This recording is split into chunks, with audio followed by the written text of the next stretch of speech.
May I have your attention, please? They're coming to get you, Barbara.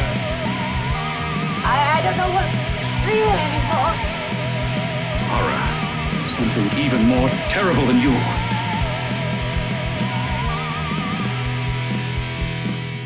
Hey there, boys and girls. Welcome to this week's episode of Hollow Weekly. Nick and Trevor.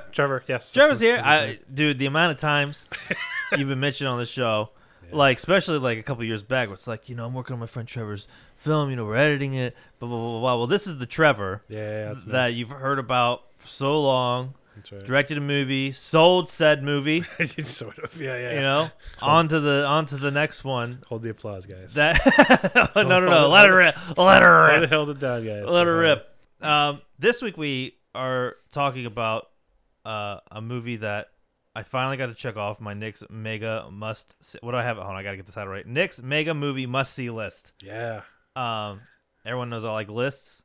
A little while back, I think last summer, I did Nick's summer movie marathon. Ooh. Where I had the house to myself for weeks, and then I just went through and watched like There Will Be Blood, Predator, a whole bunch of other movies, and then I decided. And those aren't rewatches; those are like those were first watches. Boom, and that's what this is. Yes. How did we get to Videodrome? Well, I was sitting around and I was like, "What are some movies I haven't seen?" And one day I got a hair at my ass. I was like, "I've never seen School of Rock." Like I've never. School Rock is the first on your list. It's really trust me, I know. That's weird. And the majority of this list is not horror. I mean, there are some horror movies on there, but it started with School Rock. Here, let me just go. I won't read the whole list because it's big. It's a pretty hefty list. But I'll just skip it down. I want to see what you think of this list. So we're starting with School Rock. Okay. We know how we feel about that. We were just talking about Andor. Andor, and I've never seen Michael Clayton. Oh yeah. So good. A horror pick, Rosemary's Baby. Oof, yeah, haven't seen that one. I have not seen that one. Next on that was Videodrome, which I got to. It's so funny. It's the one check mark in the whole. Nice. The whole thing. There's actually another one on there. 2001. Okay. And then I have some definitely not horror. I've never seen Julia and Julia. Okay. In the Mood for Love. That's a great one. I've heard so many things for Wong Kar-wai is. You've never seen any Wong Kar-wai? No. What else has? Probably Chungking Express is his big one. I've seen none of those. Okay. So I'm gonna start. He's made a ton of movies and they're all gorgeous. I've always heard that's one of like, I don't want to say like a perfect movie, but it's very highly regarded. I think on Sight and Sound, that list that they just put out, I think it's the top 10. Is it really? It's in the top 10. A lot of lists. The way I started this list, I was like, what are like the 100 must-see movies? Oh, speaking of, tied for like the last one is Videodrome. Is it really? With like 10 other movies. Oh, but yeah. At the end, but it's on there. It's on there. Sick. And that's what the list is all about. Being able to look at those lists and to say, I've seen those. I also was inspired to create the list because we've been we've been going to the new Beverly Cinema a lot more because their programming has been pretty lit. Yeah. So like in December, we saw back to back. We went in, watched The Godfather. Went back to the car, hung out for like 20 minutes, then went in and watched a midnight screening of The Shining. Ooh. And like The Shining, I almost want to do an episode with Jenny. Jenny's like my new Bev buddy. Alex will tag along every now and then if I really force her to. I'm like, come on. They're sick of double features. I have to be very careful not to do it. I had them do 2 double features in last month or this month. But The Shining in a theater on film at midnight was a lot different. There were scenes that scared me in the theater that didn't scare me watching it at home, and I think that's a real fascinating thing to like explore. Yeah. Like the scariest thing in the theater was a close up of Danny like making that shocked face when like everything started to go crazy. For some reason, that shot just sent chills flying, and I was like, wow, that's like. And you watch it. I think when I watched it for the first time, it was over there on my computer. Yeah. But like, that's not the way to watch it. No, David Lynch would be very angry at you. Oh, he would. Hey, but I wasn't. but I wasn't on my phone. No, I gave it my full attention. Okay, so then you got In the Mood for Love. Then there's some westerns: The Good, the Bad, the Ugly. Mm-hmm. Chinatown, Lawrence of Arabia. You're gonna kill me for this one, but we already talked about this. I've not seen Die Hard. That's wrong. That's crazy, right? Man. I gotta get that. Get that out. Raging Bull, Velma and Louise. Movies like Cool Hand Luke. Sorry to Bother You, Judas and the Black Messiah. Oh, two Carpenters back to back.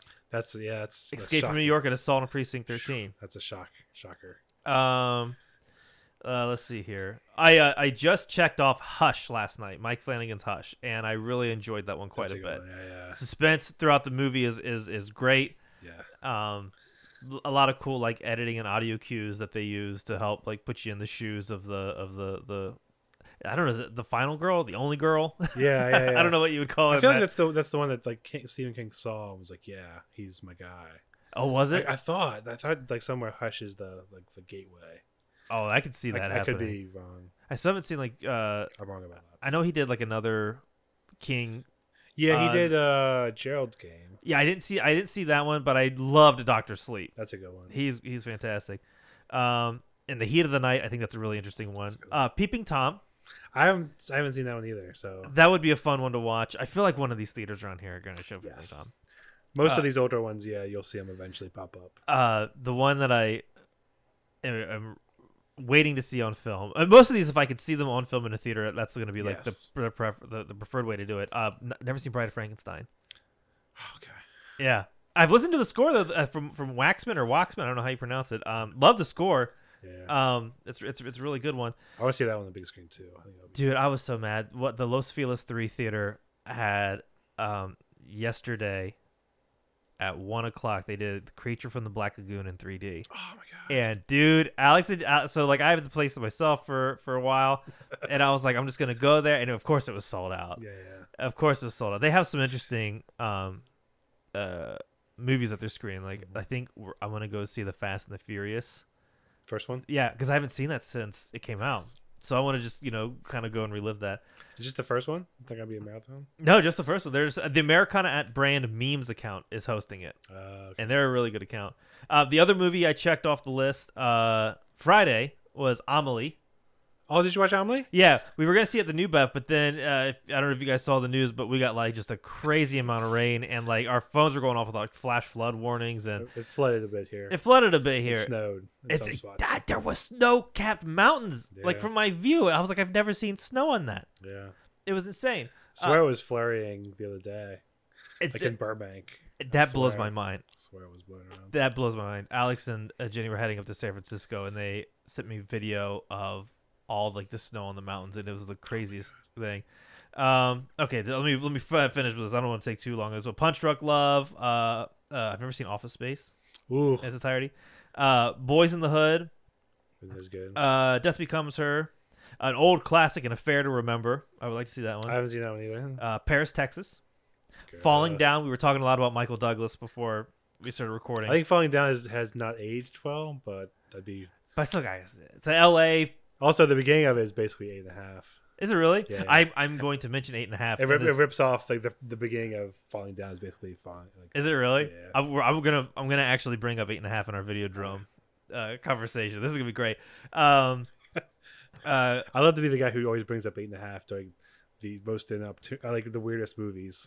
Dude, somehow it works, man. That's the crazy. I could see how I mean I'm very fresh off of our 8.5 watch. That was my first time seeing it maybe like 2 weeks ago. Yeah, something like that. But like I could see the influence in a lot of stuff. Single White Female. That's great. Next to Pacific Heights. So there we got some. Now we're getting back into some danger. Akira. Okay. And then I added 2012's Dread and Possession. Now, there's a lot on this list. Like I'm looking at Misery, The Rocketeer, Attack of the Block, West Side Story, Deer Hunter, Raising Arizona. Like there's a. I may or may not have created that list on my Letterboxd. It's private right now. Did you really? But I got while I was supposed to be working. I was like I need to make this list on Letterboxd. This list or yeah. Sick. I made that list and I added some stuff here and there to like kind of. I tried to put them together as like filmmakers and kind of like you have like a bunch of the Once Upon a Time, so everything.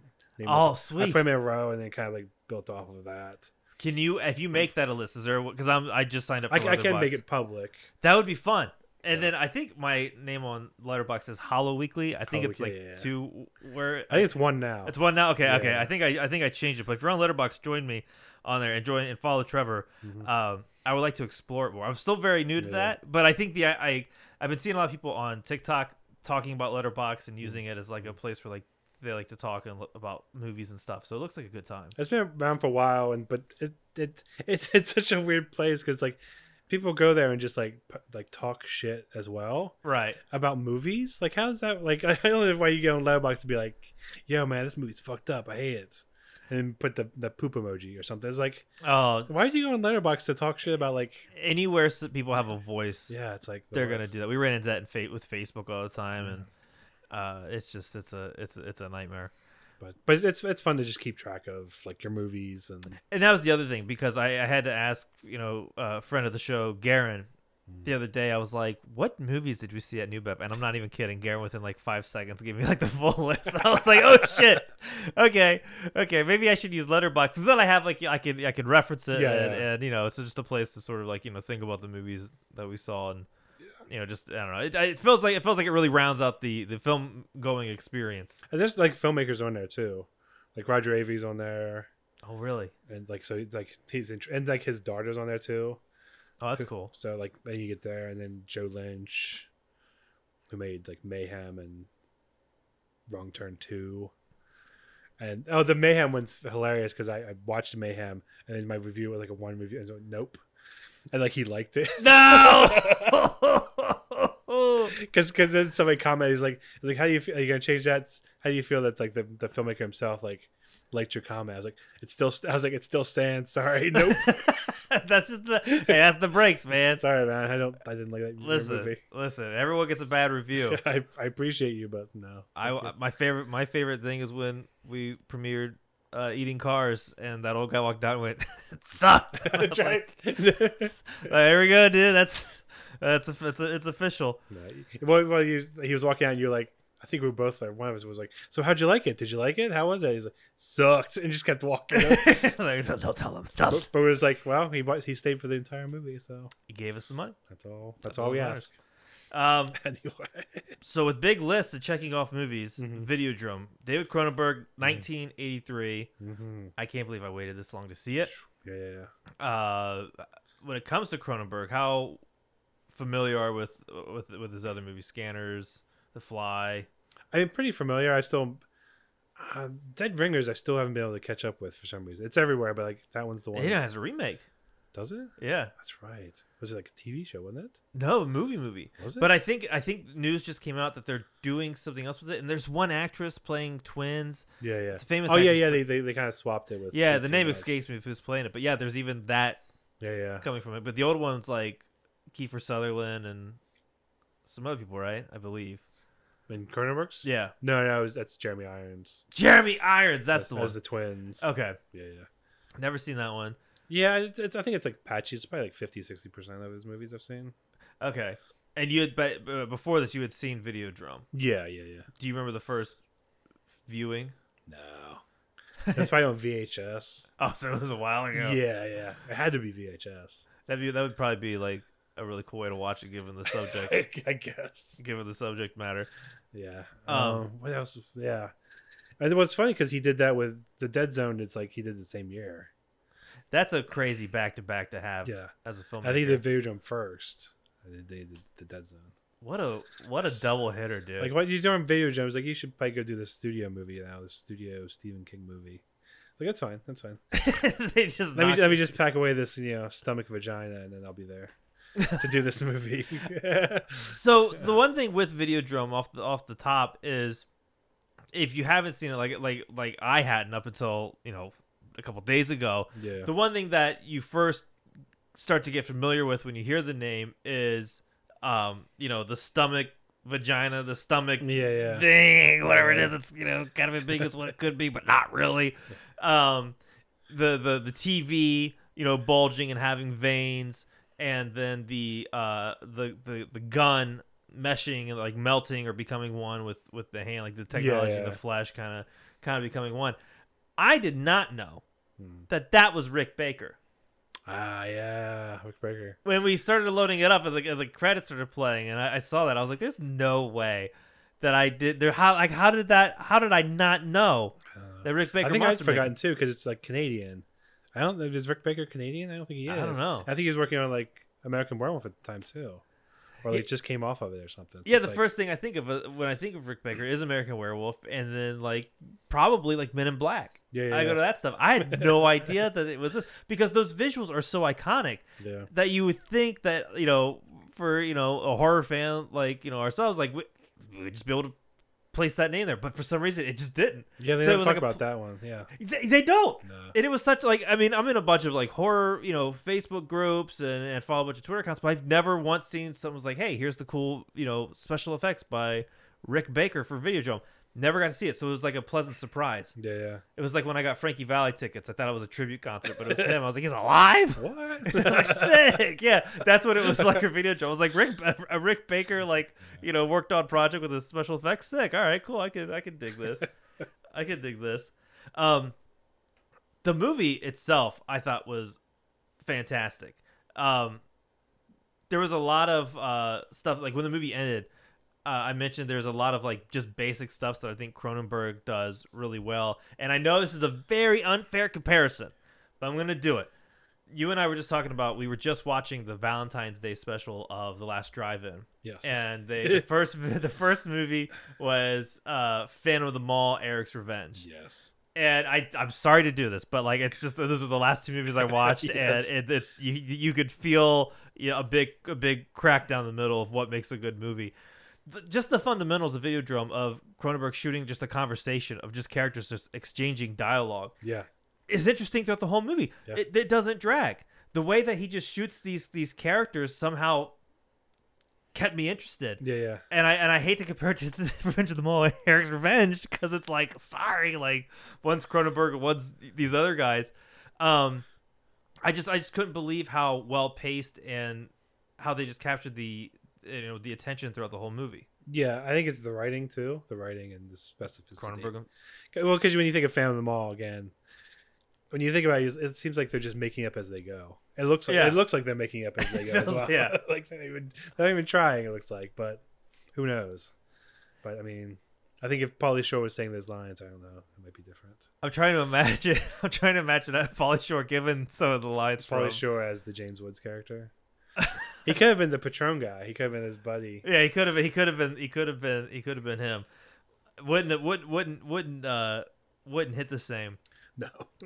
But like, even the way Cronenberg like establishes location. Yeah. Like just like there's and this is, I mean, this sounds stupid, but like there's one shot of the satellite when they're trying to pirate the Videodrome signal, and the way just like the camera slightly moves up to it and then the big satellite starts moving, visually it's just completely interesting. And we were talking about the cinematographer, Mark Irwin. Yeah. he was the Scream guy, right? Yes. Oh, I mean, yes. Most of the Scream. Yeah, he was mostly the Scream guy. The Scream guy. Yeah. What an eye. Yeah. He shot like a ton of stuff that like iconic stuff.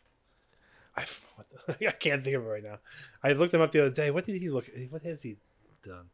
He did all of like Cronenberg stuff up until like The Fly.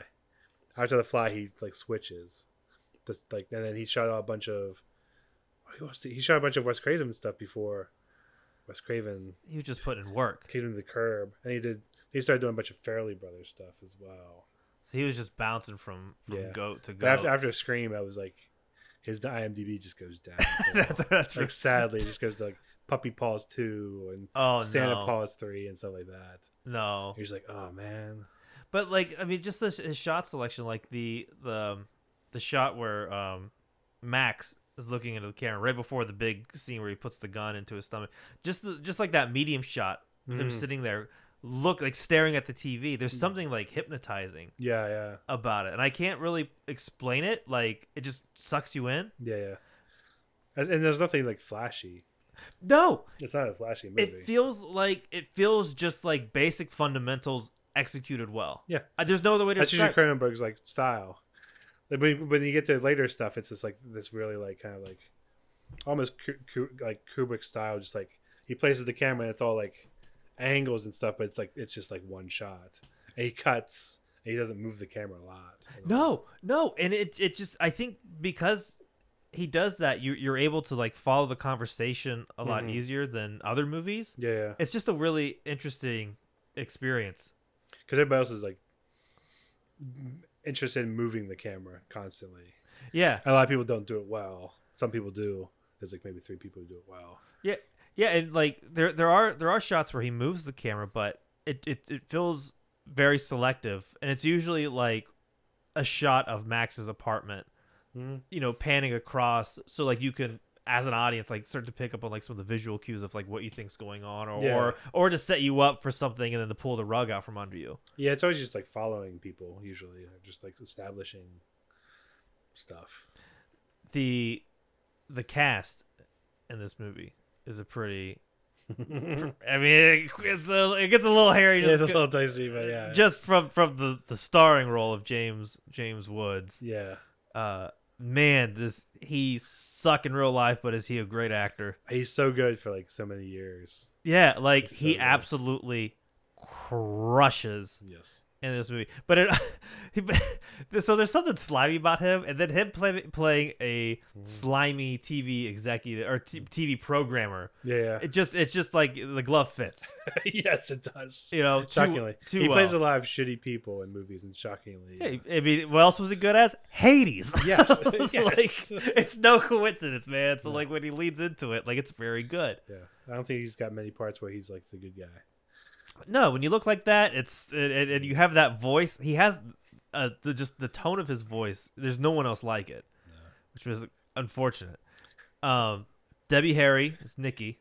Yeah, She's great. Blondie. Yeah, The only other movie I've seen her, I mean, I don't know how extensive her acting career was, but was the one horror anthology. Oh yeah. Tales from the Dark Tales Side. from the Dark Side, yeah, where she's like has the kid captured and She's cooking him. Yeah, she's getting ready to cook him, which again, she was fantastic in that. Yeah. This one, she was great. She almost had a Frasier type role. She was like an on-air personality trying to help people. That's right. You know, through their lives. The one actor I wanna call it, that's I'm gonna botch his last name, Peter just something ski. Sorry, I'm not even gonna try to attempt it. But he played Harlan, the coworker, the guy who was helping Yeah, Max. Helping Patron a guy. pirate the Videodrome. Mm-hmm. The one actor I want to talk about this, and I don't know, I got to see how you felt about it. Leslie Carlson, he played Barry. He is the guy who's sort of Barry Convicts. Yes, because the name stood out. That's I was like, that seems like a nefarious name. Yeah, I'm pretty sure he's a bad dude. He runs. He wants to the driving force of using Videodrome as a bad force of nature. Yes. What Governmental or to overthrow the government? It was just bad. It was something to unleash something, because apparently, the whole idea of, actually, you know what? Before, I mean, I know we're already in too deep, but for those who are like, Nick, that sounds great, but what the fuck's this movie about? Let me just read you this. Yes, this synopsis. I know I should put this in the beginning, but you know, That's all right. I don't give a shit. Most people have seen it. That's what I assume. I feel like I'm in the minority with this, and I don't know if I am. Like, I mean, it's what I'm older, a little older, so I'm always shocked that people haven't seen movies. But I've been watching movies longer than most people. So I'm always like, you haven't seen it? I was like, oh, that's right, it takes a while to get Yeah, around yeah. to. So the I liked the Google synopsis. As the president of a trashy TV channel, Max Wren, James Wood, is desperate for new programming to attract viewers. When he happens to watch Videodrome, a TV show dedicated to the gratuitous torture and punishment, Max sees a potential hit and broadcasts the show on his channel. However, after his girlfriend, Deborah Harry, auditions for the show and never returns, Max investigates the truth behind Videodrome and discovers the graphic violence that may or may not be as fake as he thought. Mm-hmm. And then there's the whole conspiracy behind it too. So there are layers. There's lots going on. Yeah, it's I feel bad for Revenge of the Mall, Eric's Revenge, Phantom of the Mall, Eric's Revenge, because boy, did I pair one movie with a buffet of substance next to that empty, crab shell of a film. Weren't they the same year? I forget what. Probably. I have to look. It had to be early '80s. Like malls absolutely blown up. But the character of Barry, there is something very strange with his eyes. His eyes, I feel like, do not show any emotion throughout the whole movie. Maybe there's one time where like he maybe raises an eyebrow, but there's something hypnotic about his eyes where he's like trying to suck you in. Yeah. You don't trust him, but you wanna, you know what I mean? He looks like somebody that if he was, I'm assuming, I think he's passed on, but it seems like a guy that Paul Thomas Anderson would use later on. Yeah, as just like a character guy, because he just seems like one of those dudes you wouldn't see nowadays, like being the heavy. No, but just like a guy in a suit who you would like. He's like balding. He's just like a 40s, 50s, a little older, a little pudgy. You know, what I mean? It's just like looks like a guy who runs the glass store, like he does. Yeah, you would Spectacular Opticals, which is a great name. Everything around the movie, like those little details, like the channel you take to bed. Yeah, the channel you take to bed. Yeah, like even those little touches add so much flavor throughout the movie. But like there's a scene where he talks to Max, kind of like just reassuring him. And like trying to make it look like he's not as not a bad guy, and man, I wanted to believe it. Yeah, I wanted to believe it. I was like, this guy's a good villain, man. He's a great villain. And then having Harlan in on it too, another twist that I didn't see. How if you can out creep out James Woods or out that's something. That's a tall one. That's a skill. One thing that the movie does, I want to bring in. There's two things. One aspect of the movie. I'll start with this one because I don't think I have a lot to say about this one. But it gave me some of the same vibes and feelings I had when I watched Chud and They Live. Yeah, because it has that. I get the They Live one a lot this time. Yeah. Yeah, it's the idea of like one guy discovering something and getting in too deep. Yeah. Almost using sunglasses or some sort of like eyewear. Yeah. to do it as well. Yeah, and there's something about like a character spiraling downhill that is a really fun adventure to go to go on. But what makes it interesting, to wrap it into my next point, we just watched and it was my first viewing, 8.5. Who's the director of that? Federico Fellini. Which these were two movies that were kind of interesting to watch because I watched those back to back, and then I watched this, and then I watched Phantom of the Mall, Harris Revenge, which came out in '89. Oh, it did. So it's even later, and it should be better, and it's not. Oh, they have. It's like 5 years in between. Videodrome came out first. He was like, Phantom of the Mall. He couldn't do anything else. No, like there couldn't do anything. No, the stunt. I will say. I think there were better stunts in the Phantom of the Mall, Eric's Revenge. Explosions and people like falling off. But maybe that's where all of their creativity went. Pauly Shore dishing out yogurt. Pauly Shore is great. That was his first role. Yeah. He's not bad in it. I mean, he's not. On the show, Joe Bob talks about how everyone has a lot of hatred for him, which I think is a generational thing because I know people who grew up with a Goofy movie love him because of the Leaning Tower of Cheesa. Oh, I don't know Goofy movie, but I know Son-in-Law. I've never seen that one. Which is Carla Gugino. No, I've never seen that one. Yeah. I've seen Encino Man. She comes from like a farm background. And she goes off to college. And when she comes back from college, she's all changed. And she brings Pauly Shore with her for Thanksgiving. Oh, and he brings this whole like weasel thing to like the farm. That sounds great. Fantastic. that sounds great. The one thing that this movie did to tie it into 8.5 was the slipping in and out of reality. Yes. Yeah. Because that was what was hard about 8.5. Like, you're watching one thing and then something really absurd or crazy happens, but it's almost without notice or without any sort of giveaway that you're going there. So you're just kind of thrown into this like crazy thing. Like at 8.5, he's at that press conference asking him about his next movie, and then he goes under the table and shoots himself in the head. Yeah. Videodrome does. I mean, there's a lot of movies in Nightmare on Elm Street, but I think it's a really cool tactic that Cronenberg used for Videodrome because of how crazy it gets. Like, in 8.5, things do go a little crazy and go a little weird. But for Cronenberg, he's like, what if I just cranked it up and gave it cancer? Yes. Yes. And I thought how often they go into that, like that crazy. I mean, I don't know. I mean, what do you call that? Like when you slip into whatever he slips into to start hallucinations. Yeah, basically hallucinations. you just never know what you're gonna expect. Yeah. And even having seen, the scene where he's kissing the TV and his hand goes into his stomach, you're still not ready for it when it happens. Yeah. Well, it's like when he kills the guy at the end, spoiler, assassinates the guy, and he just like explodes into a bunch of mush.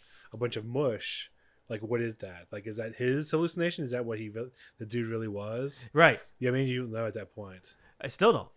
I still know either. I still don't. The one guy explodes. You know what I mean? I think that's supposed to be. I think I read that's supposed to be like a grenade. I think he's got like a grenade. Oh, and he just hot potatoes it over. Yeah, I think he's holding on, like his arm stump is like a grenade. Oh, I think. Kind of like one of those like World War II grenades. I think so. Okay. Yeah, because that always confused me. But then I think there's a track on the soundtrack that says like grenade something. I was like, oh, is that supposed to be that? Yeah, and it might be that. I've seen those like old like World War II looking grenades. Like where it's stick. Yeah, it looks like a stick. So maybe that's it. Yeah, because I was when his hand comes out and it's like that little nub. I was like, what? What is that? What is that? Is it like bad effects? Yeah, no. Yeah. You're like, no, Rick. This is Rick. No, this is Rick Baker. No, that means something. But I think it's a grenade. That makes a lot of sense. The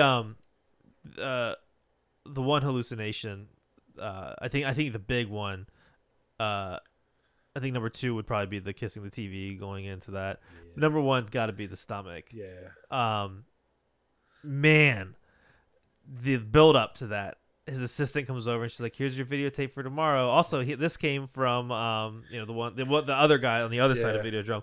And he's just giving it scratching his belly. He's just giving it a little itch there. He kind of looks down at it, doesn't think much of it. Maybe does like 2 or 3 times. Yeah. And then when it finally happens, it's like, it's just all like they leave nothing to the imagination. Nope. And I winced. Like there was times where like it's the sound too. It's that goopy, fleshy sound. Like you watch it without sound. It's an ooey gooey effect movie. It is a very ooey. There's lots of goo all over everything. Lots of veins. Yes. There's a lot of veiny and gooey and a lot of veins. But it's still but it holds up.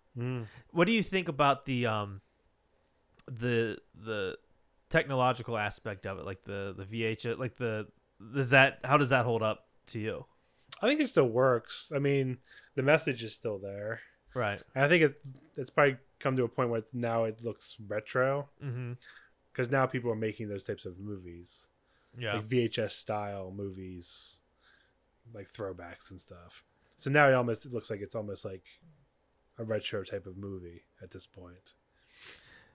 Yeah, I because VHS, like there's people who still collect VHS or trying to make VHS still a thing or like whatever, and like people use them in movies, and kind of like the same that synth scores are coming back in movies and like neon and stuff like that. A VHS tape still, I can't think still works. It's starting to have a comeback too. Yeah. A little bit. Like I saw another TikTok saying like now's a great time to be a VHS collector. And I was like, what year is this? Nope. After watching like some Criterion Blu-rays, dude, like it's so hard, dude. Sorry. I can't do it. No, I can't. Sorry. I got a bunch of VHS. I'm not collecting them. They're just from years. Yeah, like I saved like a select few. And that's it. Which ones what are your select fews? Well, mostly they're readily available now. Like I have my John Woo bootlegs. I still have those tapes. Oh, that's cool. It just has like a white label. It just says The Killer on it. It's a white box. Oh, cool. So I still have that, and the hard boiled one too. The hard boiled one's funny because geez, let me add to my list. I've I've never seen. I'm sorry, I've never seen hard boiled. Hard boiled was funny because the copy was obviously a laser disc, because it stops like halfway through. And it kind of like stops for a moment, and then it basically like picks back up as if somebody flipped the disc. Oh, that's really funny. And hit play or record. So you get like a little little intermission. That was before anything was available. But I still have those tapes just because they're cool. Oh, that's and a bunch of other like Hong Kong movies like that. And I just have no on display because the boxes are really cool. That's cool. When it comes to Videodrome, I know this is a hard one. But where do you rank it? Cronenberg? Yeah, in your Cronenberg filmography. Yeah, I was trying to think that the other day. That's got to be top. I feel the same way. It might be one. I mean, Beats The Fly? I think so. Interesting. I like The Fly, but I think Videodrome's more my speed. Naked Lunch is really good. I haven't rewatched that one in a while, but I love Burroughs and that book. Okay. So I think his adaptation is really cool. I haven't watched it in a while. It's a hard one. I think for History of Violence. that's the one. That's a really good one. That's like one of his later period ones. It's really good. Yeah, so you would put Videodrome number 1. I think so. I think that's a safe. How was that drink on? Dude, was that good? Honestly, that needs to be an advertise. We need to get sponsored by water for when you're thirsty, and it's readily available in most countries, in most states. Okay, so Videodrome number 1. What's number 2? 2. God, what would be number 2? It might be Dead Zone. Really? It might be the double whammy. Wow. Because Dead Zone is really, really fucking good too. Okay. It's like a really good like Stephen King adaptation. Okay. It's just yeah. It's almost like both extremes because then he like kind of goes into more minimalist horror type stuff. Right. I think Dead Zone and Videodrome kind of show both in one year basically what he can turn it back. He can turn it back, but he can also just fucking let it rip. Have a TV with veins and basically boobs. Yeah, man. Yeah, But it flies up there. I mean, Scanners. The Brood is really terrifying. What about Eastern Promises? Eastern Promises is good. I don't know if it's top tier. Yeah, there's a lot of other big hitters that I think. Eastern Promises is a weird one because it doesn't have anything to do with like that one. History of Violence is a little more. Yeah, but Eastern Promises is just about like the Russian mob, which is seems like a weird subject for him. I mean, it's good. You look at all the subject matter of all the other films, it feels a little a little different. Oh man, dude, someone put a gun in my head and make me choose. It's hard. I mean, a Fly or Videodrome. There was a lot of things that I loved about Videodrome, and I'm still letting it marinate. Like I saw The Fly a long time ago, and I've had time to let it sit, and I've rewatched it multiple times. This is still really, really fresh. I can see it sitting at number 1. Yeah. Because it also gave me, a lot of feelings that I felt when I was watching They Live, which I know was my first time watching last year, and I completely loved it. Yeah. So I can right now I think I have to put The Fly there because that's how I feel. But I think once I let it marinate and I think a little bit more of it, I can easily see Videodrome being my favorite Cronenberg. Yeah. Easily. Yeah, The Fly is like slicker, which is like it makes more sense too. I like the messiness of Videodrome. Yeah. It seems like more of a low budget, kind of like a scrappy Cronenberg. Yeah. Yeah, man. Yeah, the Fly is definitely. But Fly's more slick. Yeah. Which is like, I mean, it's really fantastic. Obviously. It's a lot more polished, as it should be, because like they got like it's about a guy teleporting. But I always like the scrappier movies usually. Okay. Usually. I can see that. Yeah, I the other thing is I probably want like to, 8.5. It's just the scrappiest of movies. You ever heard of it? Have you seen that one? Have you heard of this?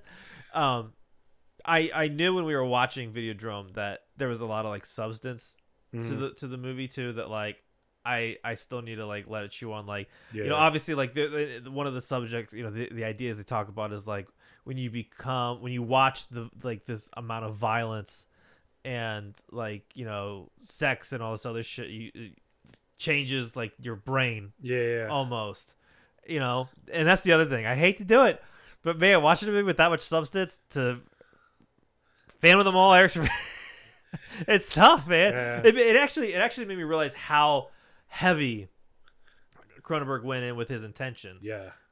Because I saw a clip of him talking, or I think it was around the 80s. I don't know what year specifically, but he talked about how in Canada, that you'd give them your movie, they would cut it up, and then they give it back to you and say, "This is your movie." And so he very much felt like that sucked. And I think in the interview, I think it's like Carpenter, John Landis, and you hear one of them go, ooh, and it sounds like Carpenter. I Yeah. imagine someone cutting Carpenter's film for him, and like he Yeah. could just feel him like, Yeah. getting upset about it. Is that the Mick Garris interview? Yes. I haven't Yes. watched all.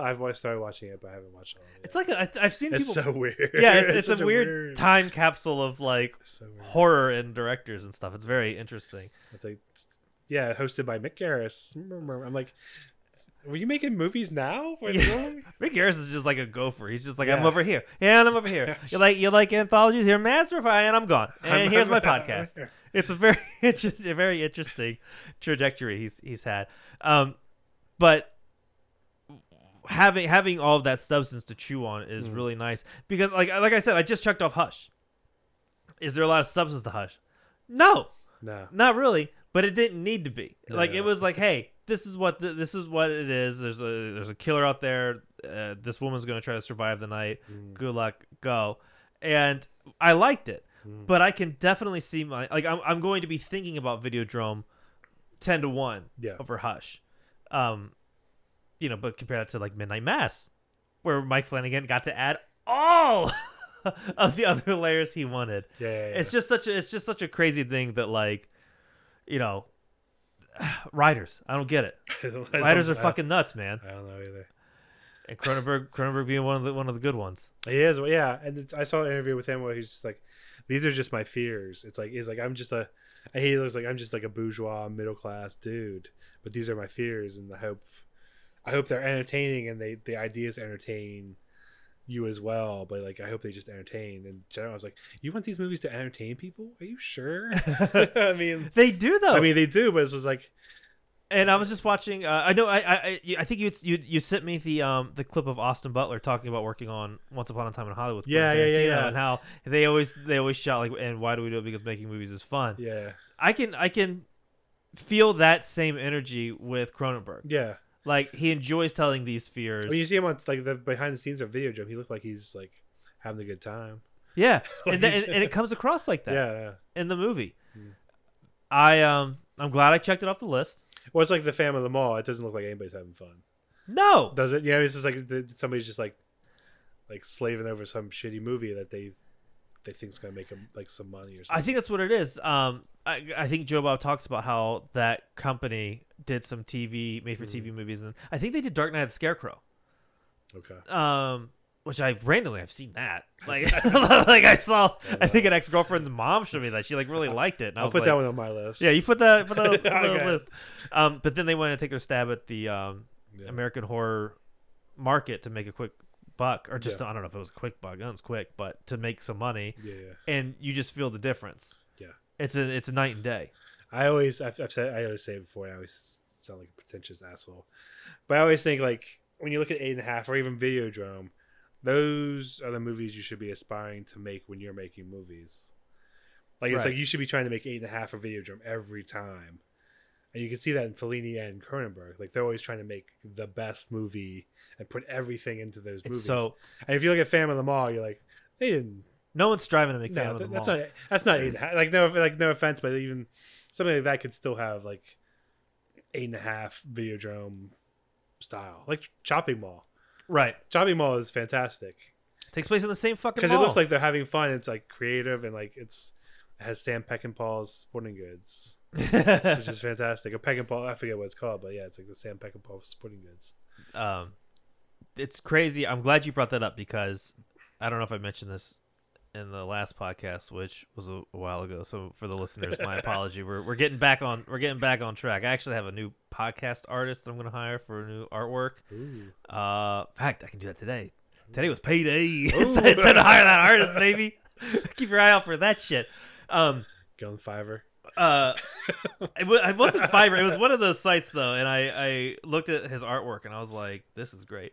But mentioning how like what you were saying about you should aspire to make those types of movies.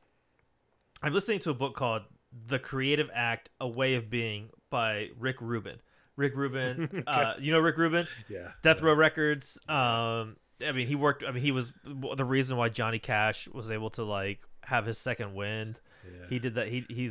I think he worked on Hurt, the Nine Inch Nails cover. Like he really revitalized Red Hot Chili Peppers. Oh, I mean everything. Like he's Beastie Boys. Yeah. He's incredible.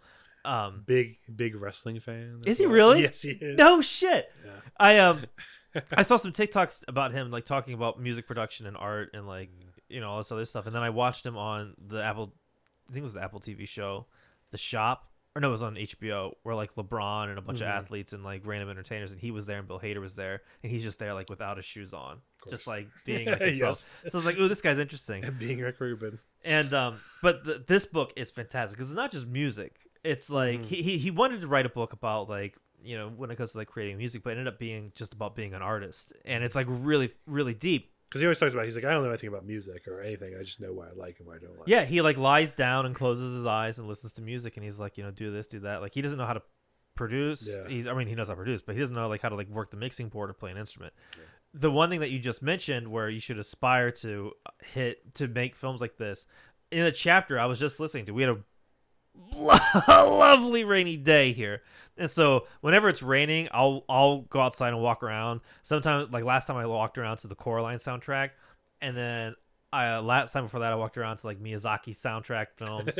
The other day I was cooking to Tomorrowland soundtrack. You were talking to me about that. That was pretty good. So good. But today I like to go on walks and like listen to audiobooks. And so it was raining. I was like, ooh, let me go outside and, walk in like a little sprinkle. And, it was great. It was all gray out. And I was like, oh, this is beautiful.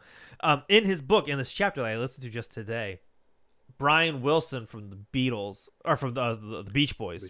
This ties it. It makes sense. You'll see where he listened to one of the Beatles albums, and it inspired him. And he wanted to match that creative level. He wasn't trying to like compete against the Beatles. Yeah. He was like, it inspired him. Yeah. So then he went and did Pet Sounds. Yeah. And he wrote God Only Knows, which to me is like one of like the best songs of all times. Yeah. Right? Like, it's like that album is great. Yeah. Wouldn't It Be Nice, I think, is on that one. Yes. I don't know if Surfer Girl's on that one. No, Surfer Girl's not a good one, but God Only Knows. Good Vibrations is on there. Good. Okay. So there a lot of like the big hits. That it's a great album, and yeah. So he releases that. He was inspired to match that level of the Beatles. Paul McCartney hears God Only Knows and is brought to tears, and then they release Sergeant Pepper. Yeah. And so what Rick makes clear in this book is like it's not to be better. Yeah. Like you're not trying to like outdo them. No. You're just trying to match their level of like artistry and craftsmanship. Yeah, exactly. And I think that if you're a filmmaker, if you attempt to make a Videodrome, even if you're attempting to make one, you're gonna succeed, even if you fail. Yeah, if you attempt to make an 8.5, it's more than likely gonna be a little better 50 times better than the Phantom of the Mall, Eric's Revenge. Yeah. At least you'll feel better working on it at the end of the day. Like, even if nobody sees it, you'll be like, well, I put my heart and soul in this. Not to bring it back, but Eating Cars was like that. So it's like, well, I put everything I knew at the time into this. That's what he's. So it's just like, if it failed, it's fine. But it's like, I'm proud of it. Dude, you would love this book. I'm telling you, dude, this book, like, I'm like next Audible credit, I'll get it. He talks about that. He's like, as long as you put out your best, and that's what Alex was saying with her book, Horror Hotel. Go buy it now. They announced Cursed Cruise's sequel, so you have something to look forward to. But you just release it. You put the best. The best job you can, and then you don't read the reviews. Yeah. Even if you're trying to make like entertainment, or just like pure whatever, you can still put that stuff in there. Yeah. Like you can still and you're building that muscle. Yeah. I mean, you're probably not going to get it right the first time, but like but as long as you're aiming to, make Pet Sounds, you're probably going to learn a lot, and you're going to hit some home runs. And then the other important part that he talks about in the book is like releasing it. He's like, just get it out. Yeah.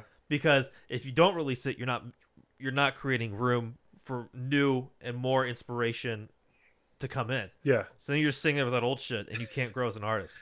Yeah, and that's what happens. I know a lot of people who are just like, write, but then don't give it to anybody. That's why I'm always just like, I'll give it to anybody. Like, nobody will take mine. They're always just like oh, just you always hear stories like, oh, I knew somebody and I gave it to them and they read it, and I was like, who are you giving it to? And it's like, I know friends who would like write stuff. I'm like, well, let me read it. Like, oh, it's not finished yet. I was like, I know that, but somebody has to read it so you can move on. Right. But like they all get stuck. And Yeah. and then like nobody wants. I think the thing is nobody wants to hear that you suck. No. You never want. That's to hear why that. it's hard to release it. Yeah. So once you. I have the same thing. Once you give it to somebody and they come back with like it was all right, whatever. It's like, oh fuck, man. That's why I didn't want. Because if I keep it, nobody says I suck. Right. Yeah. And I can blame it. I can blame me not doing anything on everything else. This was the last conversation I had with my new therapist. Oh, did you? Dude, we did like an hour on that. That's usually what I talk about constantly with my therapist. Yeah. And it's always just like other people. And then when you give someone something and they say it's good, you're like, why are you lying? Exactly. You're just like, why you didn't read that. Yeah. I've given my music to some people and they're like, we really like it. I'm like, why are you lying? Shut up. No, you're not. Yeah. You don't mean that. Yeah. But then my therapist was like, I think they mean it. I was like, what? And so now I'm working on just owning it. Yeah, and taking the compliment and being like, thank you. Yeah. Now to the next thing. Yeah. But the one thing that he said in the book to wrap this up was commercial success is out of your control. Yes. He was like, so just... It's right. It's like, yeah, it's hard to get your mind wrapped around that. Yeah, because like, I mean, as like creative people, like it's hard to not think about commercial success. Like, could you imagine you got like millions of fucking dollars in the bank? Just do whatever I want to do. Yeah. It's hard not to think of it. Yeah. So like the idea that like you have Rick Rubin who's like, I have all the commercial success. The way you do it is you just fucking forget about it. Do it. Yeah, you just forget about it. So like, cool. I don't know. That's a weird thing to like think about. Cool, yeah, it's like that successful person who's sad. It's hard, but I believe him. Yeah. I believe him. I'm all in. Yeah. There's a few types of people that like you should listen to, and he's probably one of them. Anthony Bourdain. Like I always think of like certain fields. Oh, there's always like one or two guys that was like, yeah, cooking wise, you listen to Anthony Bourdain and anything. Rick Rubin from it's like that type of thing. Is like you always find the one person. It's like it doesn't matter if it's about food or music. It's still about being creative and just like kind of getting out there. It's just kind of like doing. You have to do whatever you want to do, like or try. Like you gotta try and then release it. That's the hardest. Just release it and just fuck it. Yeah. And if you're as good as you think you are, you should be all right. And if nobody watches it, I mean, maybe in 10 years somebody watches. Listen, I signed up for my digital music distribution account last week. I haven't uploaded anything yet, but I told myself I'm going to do it tonight. I have one track. I don't have any lyrics down. It's a great instrumental. I'm gonna put it up there so I can claim my Spotify page. Yeah. And get going. Oh, I hate this. What if I don't? I say that, but I don't mean that. I feel it inside, but is it real? No, nothing's real. I mean, I know a lot of people who self-publish on Amazon too. It's like I buy the books. It's like that's cool. You did finish the book. It's got cover and everything. Cool. Jesus Christ. All right. Well, this is what it sounds like when two men are in therapy. They're trying to be creative. Yeah. It's good. It feels hopeful. It's two non-successful. Well, I mean, successful in other ways, obviously. No, it's coming. We're coming. It's coming. It's the struggle. I hope people are listening to us and be like, yeah, I feel you. I think a lot of people listen to artists. Without being pretentious and saying you should go make 8.5. Like, I don't mean it that way, but... I mean, I do. But like, why not? Yeah, you know what I'm saying? Exactly. It's like, well, he put all of his creativity into that one movie, and boom. Ari. I mean, to tie it in. Yeah. Ari Aster, Hereditary, Midsummer, and then the new movie with Joaquin Phoenix. Beau is Afraid. Yeah. Yeah. He says he watches that movie before he goes to work on his next project. Oh, I think I saw that. Yeah. Yeah. So there's something to there's something to it. Because it's like just like madness. Like, making a movie is madness. I don't know why people want to do it a lot of times. I do. I mean, I do Looks too. Fun. It's one of those things where like when you see people doing it, it's like, why do you want to do it? It's like it's a weird like. I feel like it's a budget thing. Once you figure out how to find people with money to get a budget, surfs up. Because it doesn't seem like the most famous gig either. If you're just, I don't know, it's a weird job to be like, I want to do this. I mean, I want to do it, but I think it's a weird for some people. When I see some people do it, it's like, you know what we'll do? We'll get Cronenberg on the line. Yeah, he's got Mr. What did he say? I'm just Mr. Middle Class, but now he's got that fashion line from YSL. I see you guys know that. They got some Cronenberg threads coming out. You know, I don't know if I want to put it on because I'll grow a third arm and blow up in the middle of the night. Well, that was 1984, so Yeah. Oh well. now he's an old man. Well, Crimes of the Future was great, and hopefully I saw some similarities too, some lines about really. like Videodrome was talking about growing organs. Oh yeah. Remember Brian Oblivion was talking about like growing organs, Like it wasn't a tumor in his head. yeah, or something like that. He was talking about growing organs that wouldn't be needed, like much like Crimes of the Future type of stuff. He's obsessed with organs. He is. He's very much is. That's a cool thing to be obsessed with, though. He's very obsessed with like the body and like kind of like present body, because he doesn't believe in anything. Like he doesn't really believe in anything like afterlife or anything like that, religion. So he just believes in. Oh, there's a great video on YouTube. If you haven't seen it, it's Videodrome Renegade Cut. I think that's the name of the YouTuber. He goes into the religious aspects. Oh, okay. Like the Buddhist stuff. If something's not being observed, does it exist? If it still exists, why it's not being observed? Is there a God? Like he goes into that and how Cronenberg deals with that. And it's just the substance of this movie. Like the movie's dealing with that. Yes. You know, Fan of the Mall, Eric's Revenge. They have military grade flamethrowers to the public. That's how it ends. I don't know if you saw it. I didn't get that. He picks up a big flamethrower, and it's like there's not a flamethrower in the mall. No, I missed that. And it's like a sporting goods store. So, you know, and I hate to keep picking on, you know, Eric's Revenge. I really do, because it made for a good last drive-in episode. Yeah. But boy, did I fuck up putting you up against Videodrome. I mean, they had like Farrah Fawcett. No, Morgan Fairchild. Yeah, was in as well. She was a big deal at the time. Yeah, they had some good stuff. And Pauly Shore's first screen, you know, we wouldn't have gotten him in a Goofy movie, and you know, Encino Man and all that other jazz. So, Son-in-Law.